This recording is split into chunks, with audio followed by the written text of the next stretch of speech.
My stepmom cut me out of Dad's will. She had no idea I was holding the secret clause that would destroy her plans. Stick with me while I share my story, and if it touches you, don't forget to support our channel by hitting that subscribe button, dropping a like, and sharing it with the people you care about. I'm Tess Monroe, 27, and my dad, Richard Monroe, passed away last year. My dad remarried when I was 18, to Elaine Harper, a woman who smiled like she cared but always had her own agenda. From the beginning, she tried to push me away, whispering doubts into Dad's ear, making small comments that made me feel unwelcome in my own family. I always thought she had won, that I had no power to protect what was mine. Everything changed the day I found the hidden clause in Dad's will. While going through some old legal papers with his lawyer, Mr. Kellen, I learned that if I was unfairly excluded, a significant part of Dad's estate would automatically transfer back to me. It was like finding a secret weapon Dad had left for me, a safety net against people like Elaine who thrived on control. My heart raced, a mix of relief, fear, and anger coursing through me.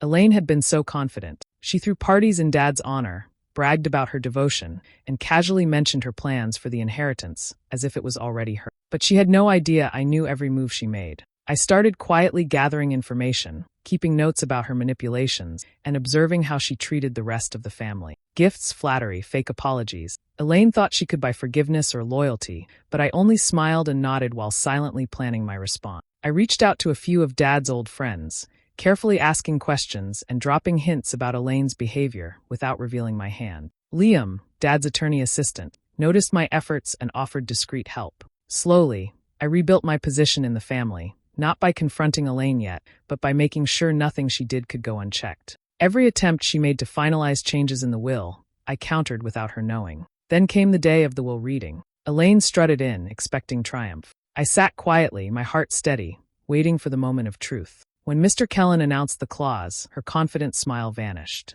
Every dollar she thought she controlled was legally mine, and I had not even had to raise my voice. She tried to argue, tried to twist the law, but every loophole had been closed. In that room, I finally felt the weight of the betrayal lift. I didn't gloat. I didn't yell.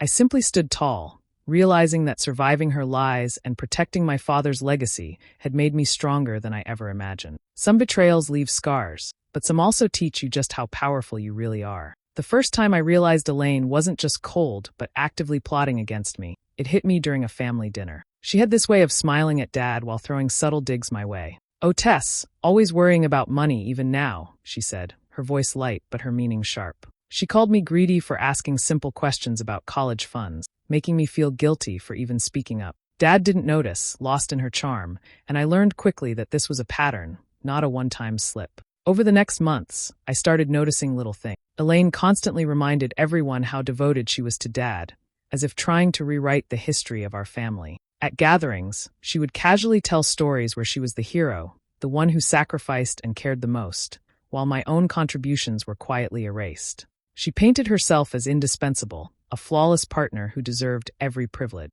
I began to understand that this wasn't just insecurity, it was strategy. She was carefully positioning herself to control everything Dad had left behind. I started keeping a journal, one that no one could ever find. Every word she twisted, every lie she told, I recorded. I detailed how she interrupted conversations, how she misrepresented Dad's wishes, and how she subtly isolated me from family decisions. This became my armor, my silent weapon. Each entry reminded me that I was not powerless, that one day I could protect what was rightfully. The tension in our home thickened. Elaine's smiles were sharper, her compliments hollow. I could sense her moving behind the scenes, making calls, asking questions about the will, all without my knowledge. I noticed changes in Dad's routines, in the way his lawyer would speak about paperwork when she was around. It became clear she was trying to finalize changes before I could act, hoping to cut me out entirely. I didn't confront her, at least not yet. Instead, I observed, learned, and planned. Each small interaction became a test. How far could she push, and how much could I endure without giving away that I was aware of her intentions? With every insult disguised as concern, every story twisted to her advantage, I felt a mixture of anger and determination. Elaine wanted the family's fortune and my father's legacy, but she underestimated my patience and foresight. By the time I had pieced together enough evidence to understand her full plan, I was no longer scared. I was ready. Elaine's confidence was her weakness. She thought she controlled the narrative, but I had a journal full of truths, a mind sharpened by betrayal, and a quiet resolve that she would not see coming. The tension had reached its peak, and the stage was set for a reckoning she could never anticipate. A week after noticing Elaine's subtle maneuvers, I decided it was time to speak with my dad's lawyer, Mr. Kellen, privately. I had always trusted him, and I knew he respected my father's wishes. Meeting him in his office, away from the house, I explained my concerns carefully, without revealing how much I had already observed. He listened silently, then leaned closer and lowered his voice. "Tess," he said, "there's something you need to know. Your father included a clause in his will, in case anyone tried to cut you out unfairly. If that happens, a large portion of the estate automatically reverts to you." For a moment, I couldn't breathe. My mind raced, trying to process the information. Shock hit first. I had assumed I had no leverage, that Elaine had already succeeded in her plan. Relief followed. This clause was like a hidden safeguard, a secret my dad had left me, trusting that one day I might need it. But with relief came a surge of anger. Elaine had been celebrating her supposed victory, planning to claim everything, while I was quietly holding the key to undo her scheme. I sat there, stunned, feeling the weight of what this meant. It wasn't just about money. It was about respect, about justice, about finally being acknowledged as my father's daughter. For years, I had endured Elaine's subtle manipulations, her carefully veiled insults, her attempts to rewrite our family's history. Now, I held the ultimate power, the tool that could stop her without her ever suspecting. A mix of emotions swirled inside me. Part of me wanted to confront Elaine immediately, to watch her face crumble when she realized I had anticipated her every move. But another part reminded me to be patient, to wait until the right moment, until her confidence was at its peak and her guard was down. My father had left this protection for me, and I intended to honor it with strategy rather than hate. Leaving Mr. Kellen's office, I felt a sense of quiet determination I hadn't known before. I could almost hear Elaine in my mind, smugly imagining her control over the family's wealth, completely unaware that the moment she thought victory was hers, it had already slipped through her fingers. I realized that power could be subtle. I didn't have to shout or threaten. I only needed to remain calm, to let events unfold naturally, and let the clause work its magic at the perfect moment. Elaine's arrogance had blinded her, and now, her plans were walking straight into the trap my father had designed for me. For the first time in years, I felt in control. Not because I had wealth, but because I had foresight, preparation, and a secret my stepmother could never anticipate. The scales had quietly tipped, and soon, she would learn that underestimating me was her gravest mistake. Elaine's tactics became more obvious after I discovered the secret clause. She began sending little gifts, expensive jewelry, designer scarves, even letters filled with flowery apologies. Each one was calculated, designed to make me feel guilty or indebted. Sometimes she would appear in the living room, pretending tears glistened in her eyes, whispering, "Tess, I never meant to hurt you," as if her charm could erase years of distrust. I played along, keeping my expression neutral, accepting the gestures without emotion. I smiled politely, thanked her, and tucked everything away, making mental notes of every detail. Every action, every word, every attempt to sway me was recorded carefully in my private journal. It became a map of her strategies, a record that would guide me when the moment came to reclaim what was mine. Sometimes, late at night, the memories of my childhood would surface. I remembered Elaine's constant undermining, how she would dismiss my school projects, criticize my grades, and laugh softly when my achievements were praised. She had a talent for turning Dad against me without ever seeming malicious. She would suggest that my successes were unearned, or that I was being selfish for wanting recognition. Even as a teenager, I understood that her influence was a threat, but I never imagined how far she would go to rewrite our family's future. Yet, despite all her efforts to control and intimidate, I began to notice cracks in her armor. Her need to dominate, her ego, and her greed were becoming her weaknesses. The more she flaunted her plans and celebrated imagined victories,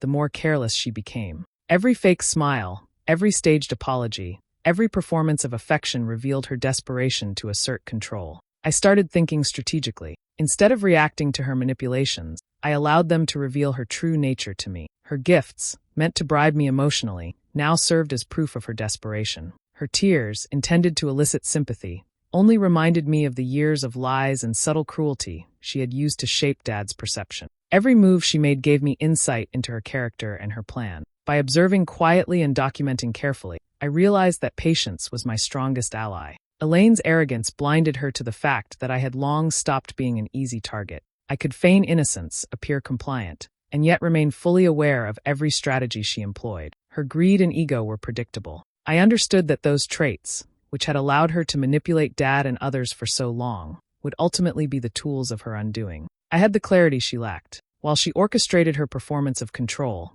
I silently prepared for the moment when her schemes would collapse, and I would finally reclaim what was rightfully I realized that defeating Elaine wouldn't be just about patience or waiting for her mistakes. It required support. I began reaching out to Dad's old friends and business associates, people who had known him long before Elaine appeared. I didn't accuse her or create drama. Instead, I asked questions about Dad's preferences, his visions for the family business, and casually shared small observations about recent changes at home. My questions were subtle, planting doubts without ever showing my intentions. Some were surprised by what I hinted at. A few shared memories that contradicted Elaine's versions of events, stories that revealed how much she had tried to rewrite Dad's life. With each conversation, I built a quiet network of allies who understood the truth about Elaine's character, even if they didn't realize the full extent yet. Then there was Liam, Dad's attorney's assistant. He had always seemed polite and professional, someone in the background, but I discovered he had a keen sense for fairness and an eye for inconsistencies. I approached him carefully, explaining my concerns without revealing my entire plan. To my relief, he understood immediately and offered discreet support. He helped me review documents, identify potential weaknesses in Elaine's maneuvers, and ensure every move I planned was legally sound. Liam became my anchor, someone I could rely on to prepare for what was coming without alerting Elaine. With his guidance, I started reclaiming what Elaine had tried to claim. I attended meetings, offered insights, and asked thoughtful questions, all while maintaining a neutral tone that hid my growing confidence.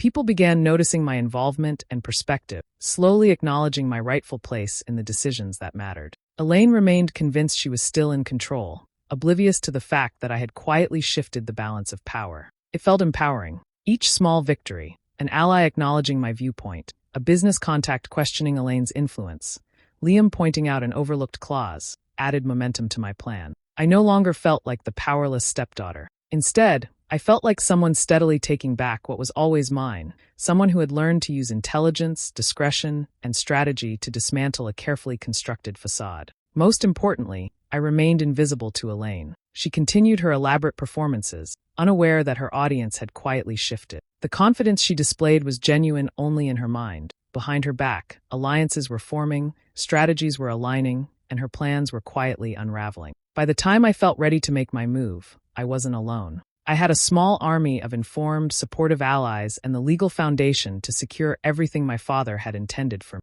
Elaine's arrogance would work against her, and her manipulations would no longer shield her from consequences. The stage was set, and I had quietly taken control, all without her ever suspecting a thing. I knew the time had come to test Elaine, to see if her confidence was as unshakable as she believed. I didn't confront her directly about the will or the secret clause. That would have been reckless.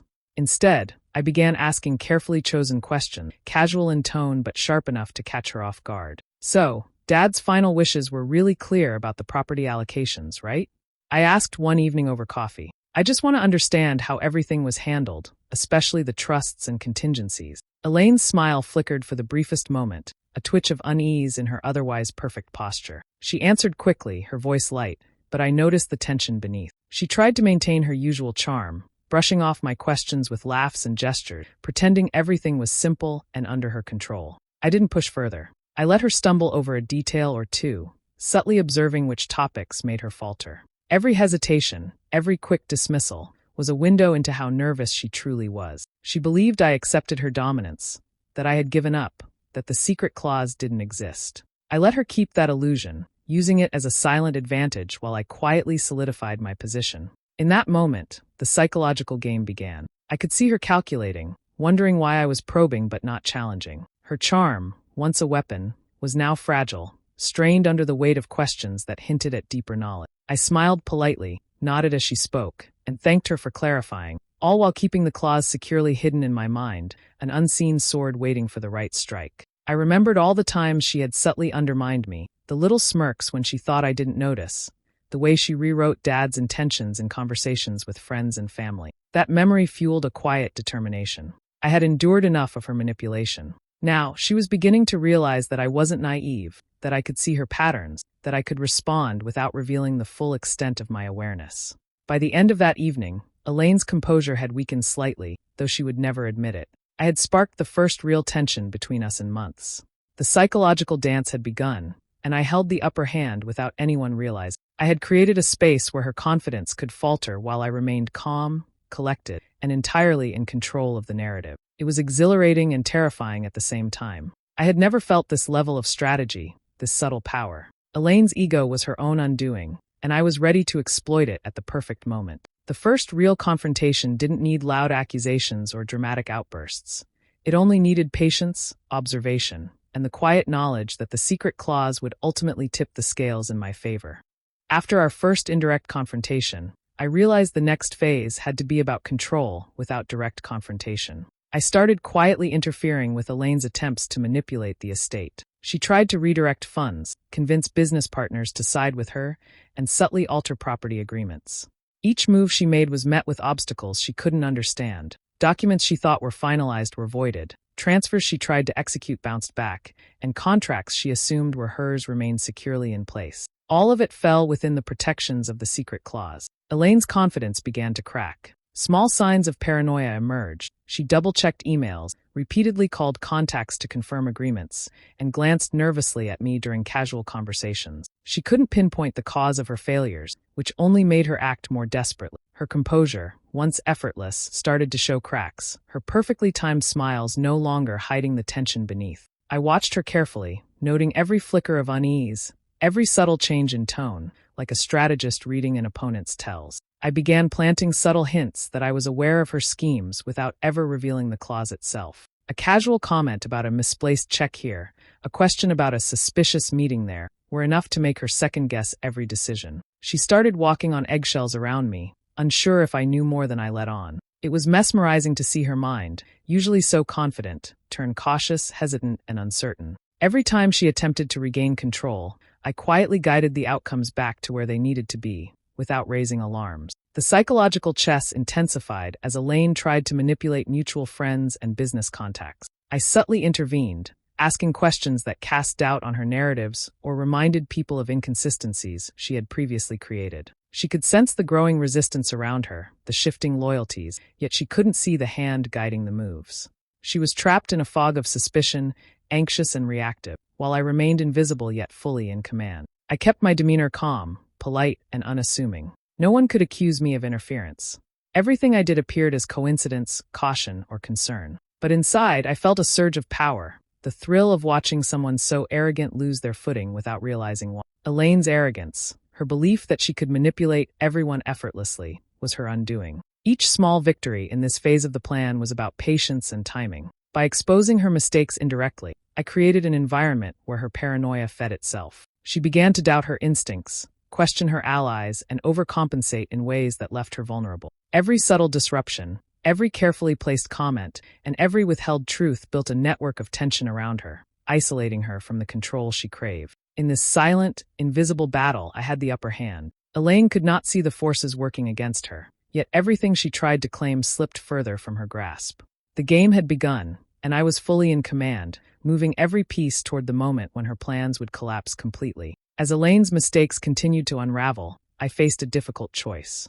I could expose her manipulations openly, humiliating her in front of the family and business associates, or I could allow the secret clause to quietly assert its power, ensuring she failed without ever realizing why. The temptation to confront her publicly was strong. Part of me wanted her to feel the full weight of her deception, but another part reminded me that subtlety could deliver a far more satisfying victory. Late at night, I found myself remembering moments with Dad, his voice echoing in my mind. He had always told me to stand firm, to defend myself when others tried to diminish me. He encouraged me to use my intelligence and judgment, to act with patience rather than impulsive anger. Those memories grounded me, reminding me that this was more than just a contest over wealth. It was about honoring his guidance and preserving his legacy. I thought about every insult Elaine had delivered, every lie she had spread, every effort she made to erase my place in the family. Revenge wasn't simply about reclaiming what was mine. It was about showing her that manipulations and false smiles couldn't win against someone who understood the truth.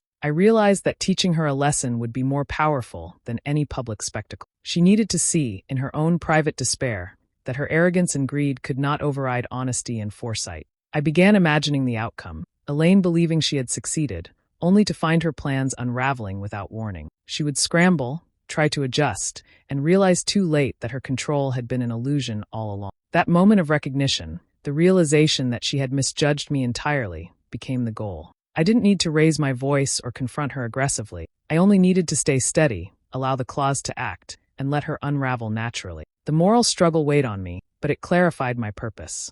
This wasn't about revenge born of spite alone. It was about justice, about restoring balance, about honoring my father's wisdom. I understood now that patience and strategy were my allies. I could demonstrate strength without cruelty, intelligence without malice, and victory without spectacle. By embracing this approach, I felt a new confidence, a sense of control I hadn't known before. Elaine had underestimated the combination of patience, observation, and moral resolve. Her arrogance blinded her to the fact that the person she sought to undermine had already anticipated her every move. I made my decision quietly, fully aware that the outcome would teach her everything she needed to know. Revenge would not be about shouting, humiliation, or public shame. It would be subtle, complete, and undeniable. And in that resolution, I finally felt the calm assurance that I was doing what Dad would have wanted, and that the lessons he instilled in me were stronger than any deceit Elaine could muster.